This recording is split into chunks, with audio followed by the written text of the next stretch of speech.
तो इस सेक्शन के अंदर मैं आपको ये समझाऊँगा कि इस सॉफ्टवेयर के अंदर आप अपने बैंक अकाउंट को कैसे मैनेज कर सकते हैं, किसी भी कस्टमर से पेमेंट कैसे ले सकते हैं या किसी बैंक के अंदर कैसे ले सकते हैं या जब आप वेंडर को पेमेंट कर रहे होते हैं तो ऑनलाइन कैसे कर सकते हैं आप, ठीक है? तो मैं सबसे पहले आता हूँ एक बैंक अकाउंट में ऐड करता हूँ। ऐड में आके ऐड बैंक अकाउंट करता हूँ मैं। यहाँ पे मैं लिखता हूँ जी for example Meezaan bank. Bank मैंने कर दी। उसके बाद अकाउंट नंबर आप कुछ भी लिख सकते हैं। मोबाइल नंबर मैंने लिखता हूँ, टाइप ही नहीं लिखता हूँ। सिर्फ आपका नाम ज़रूरी है और इसका ओपनिंग बैलेंस कितना है। ओपनिंग बैलेंस आपने 1000 रुपये डाल दिया। मैं कंट्रोल एस कर देता हूँ या ऐड अकाउंट कर देता हूँ। आप दोनों तरह ऐड कर सकते हैं। मेरा बैंक अकाउंट ऐड हो गया। मैं यहाँ पे जब मीज़ान बैंक लिखता हूँ तो मुझे उसने शो कर दिया, ठीक है? मैं इसको Alt F4 करके या एस्केप के बटन से मैं क्लोज कर देता हूँ।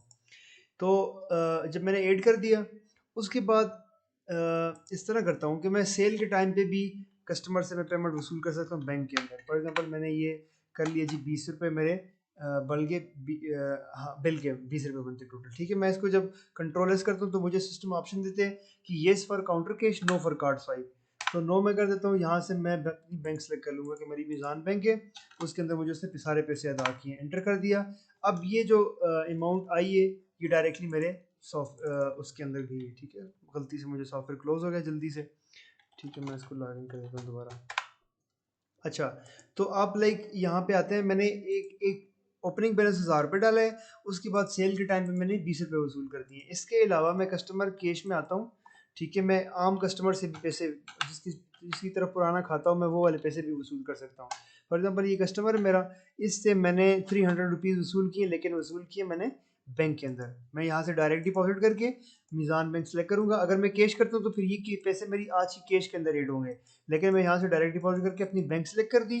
इसके अंदर आपका इजी पैसा अकाउंट भी हो सकता है, आपकी ओल्ड कैश भी, तो या आप कोई भी अकाउंट बना सकते हैं। तो 300 रुपये मैंने मीज़ान बैंक के अंदर कर लिया सेव, ठीक है?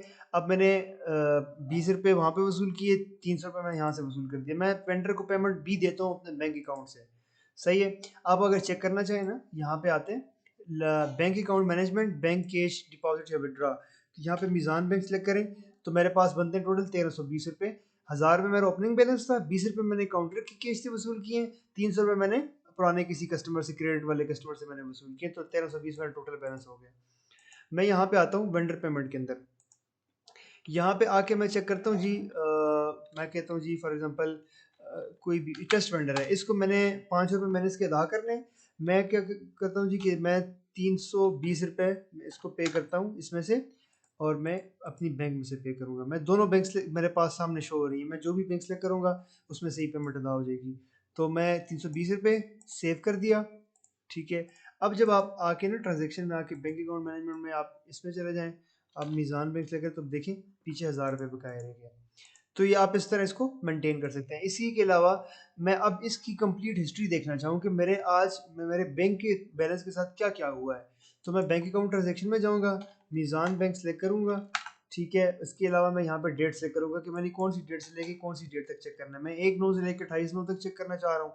तो सर्च पे क्लिक किया मैंने और ये मुझे बता रहा है कि स्टार्टिंग बैलेंस आपने 1000 रुपीज़ थे आपके। उसके अलावा जब आपने कार्ड स्वाइप का ऑप्शन यूज़ किया इस बैंक के अंदर इनवॉइस नंबर 6 का, तो वहाँ पे एडमन बंदा था, उसने 20 रुपये कैश वसूल किए आपके बैंक अकाउंट के अंदर। फिर उसके बाद कैश रिसीव आपके कस्टमर की पुराना खाता था, उसके अंदर 300 रुपया आपका वसूल हुआ है पुराने किसी क्रेडिट वाले कस्टमर का, और वो आपका फाइनल बैलेंस बन गया 1320 रुपये बन गया। उसके बाद आपने वेंडर को पेमेंट अदा किए और वो 320 रुपये अदा किए माइनस के साथ, तो आपका ओल्ड जो फाइनल बैलेंस बनता है वो 1000 रुपये। आप इसी तरह इसकी ये प्रिंट भी निकाल के चेक कर सकते हैं। लाइक स्टार्टिंग बैलेंस डिपॉजिटेड 1000 रुपये, 1000 बैलेंस बन गया। स्वाइप कार्ड किया 20 रुपये ऐड हुए, तो 1020। कैश रिसीव आपने की 300 रुपये की, 1320। आपने जो पेमेंट उसको अदा की विड्रा की, 320 रुपये दिए, टोटल 1000 रुपये बकाया बैलेंस बन गया आपका। ये आपके अकाउंट की ट्रांजेक्शन हिस्ट्री है। तो इस तरह आप अपने कोई भी पेमेंट जो है वो बैंक के अंदर रिसीव भी कर सकते हैं और कस्टमर को अदा भी कर सकते हैं, ताकि आपकी कैश जो है ना वो डिस्टर्ब ना हो, ठीक है? आप जो कैश अगर फॉर एग्जांपल अब यहाँ पे ना ये वाली कैश जो है किसी कस्टमर से पैसे वसूल करते हैं इस कैश के अंदर, तो फिर आप जब शाम को अपनी कैश का हिसाब करेंगे तो सिस्टम जो आपको बताएगा क्लोजिंग के टाइम पे वो वाली कैश जो कि वो ये वाली कैश आपकी शाम की कैश के अंदर ऐड होगी, तो उसमें उस तरह फिर आपकी कैश जो है वो प्लस आएगी। अगर आपने बैंक के अंदर ऐड किया हुआ होगा, आपके कस्टमर ने आपको बैंक के अंदर पेमेंट की, तो आप बैंक के अंदर ही सिलेक्ट करें। उसका बेनिफिट ये है कि आपको आपकी रात की कैश होगी वो आपका हिसाब जो है वो ख़राब नहीं होगा। ठीक है, तो इस तरह आप बैंक अकाउंट के अंदर आप मेंटेन कर सकते हैं इसको, अपने बैंक्स को।